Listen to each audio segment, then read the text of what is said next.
Welcome to Crestron Audio Certified Technician.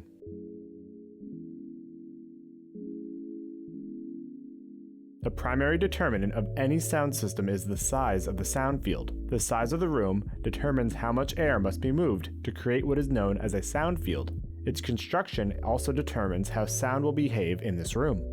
The sound field is the area that the sound waves occupy once your sound system has successfully converted electrical voltage, dBu, to kinetic energy, sound waves. The sound field your system generates will be affected by what speakers are being used and what type of amplification is being used to power them.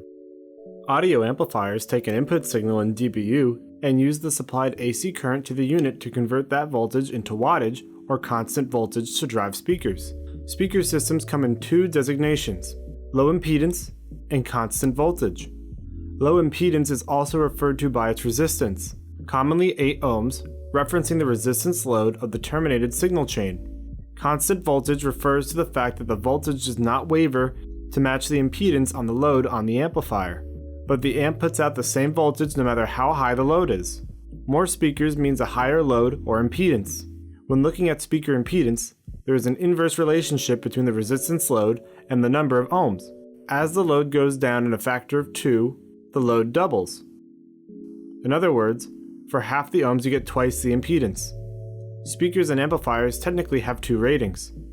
One is peak and the other is RMS. The peak is the maximum power level that the unit will support for a momentary spike of power, such as a bass hit. RMS is the root mean squared, or very simplified, the average power rating that the unit will support continuously. The RMS rating is usually approximately 70% of the peak voltage rating for the unit. Low impedance speaker systems use what is known as a Class D or digital amplifier. The amplifier is the last stage of the electronic signal modulation before it goes through the speakers to the listeners. An amplifier's input values are documented in voltage. However, its output values are calculated in wattage. Wattage is used because it is a direct relationship to how many speakers are being driven by the amplifier. The formula for wattage is one of the necessary equations related to Ohm's law. Wattage equals voltage squared, divided by resistance or impedance, in low impedance speaker systems. This means that if you double the resistance load by adding another speaker, doubling the resistance, you essentially get twice the wattage output from the amplifier. When choosing a speaker and amplifier pair, ensure that your speakers can handle the output of your amplifier, and your amp can supply enough power for the desired sound level at the current speaker load.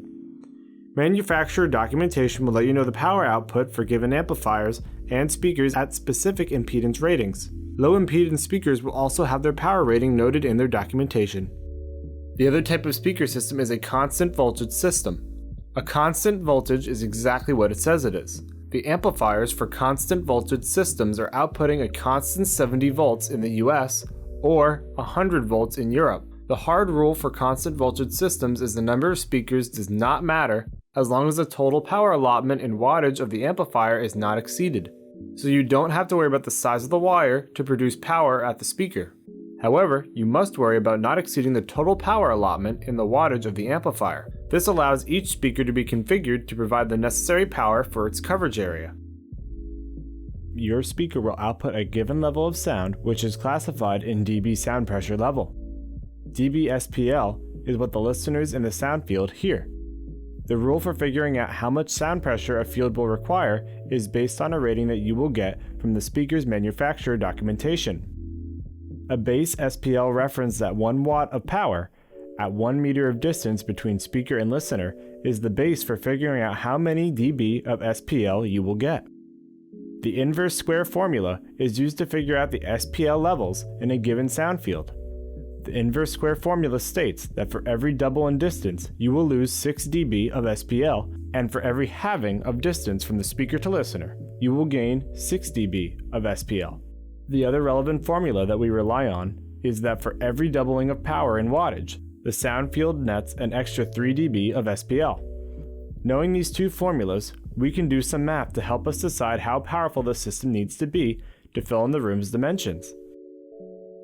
If we have a speaker rated at 96 dB SPL at 1 watt, at 1 meter, paired with a 250 watt amplifier, we can see that the 1 watt of power doubles 8 times to reach 250 watts, which means at 3 dB every double, we net an extra 24 dB from the 250 watt amplifier, meaning that we currently have 120 dB as the max SPL we can get from the speaker chosen. Our listener, however, is 32 meters away from the speaker. 1 meter doubles 5 times to reach 32 meters distance, which costs us 32 dB. After some calculations, we realize that we have the potential to deliver 90 dB SPL to our listeners. For reference, the casual conversation is rated at approximately 50 to 60 dB SPL, with painful sound coming in around 120 dB SPL. When trying to decide which speaker to use, make sure that you can deliver the desired sound pressure level to your listeners at their location. All the information in this video has been leading to this. The most critical formula in live sound reinforcement is this: it is better to have it and not need it than need it and not have it. In a sound field, there are two key values: potential acoustic gain and needed acoustic gain. Potential acoustic gain describes how much reinforcement a sound system can provide. Needed acoustic gain references how much gain is needed to create the desired audio effect. Knowing the necessary SPL, what we usually strive to achieve is that the furthest person from the subject at the microphone should hear the source at the same acoustic level as the closest listener to the source. Knowing the necessary SPL at your furthest listener informs speaker placement and what type of speakers should be used. Once you have set up a sound system, you will likely encounter feedback. Feedback occurs when an audio signal from a speaker is picked up by a microphone in the same audio system and cycled back through the sound system. Because of their different wavelengths and different frequencies, feedback can occur at different volumes and locations in a room.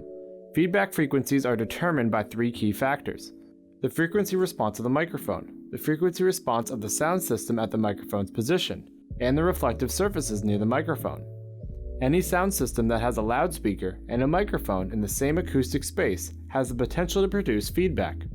Feedback can be equalized out using sound shaping tools most frequently found in DSPs, but more on that in the next video. Thank you for watching.